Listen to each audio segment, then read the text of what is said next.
A woman went to a high-end residential area to deliver food. When the customer who ordered the meal opened the door, the woman was astonished to find that the person was actually her newly married driver husband. The woman curiously looked into the house and found the man's daughter, son-in-law, and his little grandson all inside. She asked her driver husband in confusion, "This house costs tens of millions of US dollars. How did you end up here?" To prevent their identities from being exposed, the man's family had to lie that they were all working here for the boss. Surprisingly, the woman actually believed the family's nonsense. The man's true identity was the CEO of a company with a market value of hundreds of billions. His personal net worth had exceeded tens of billions.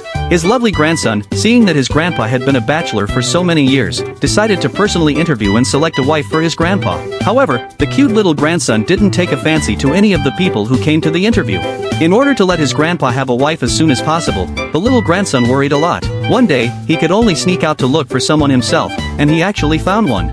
So the little boy wanted to go up and test her, secretly taking the hamburger the woman had just made. The woman was confused because the hamburger was gone, and when she turned around, she saw the little boy stealing and eating it. Not only was the woman not angry, but she also asked if he was lost, then took him to the police station.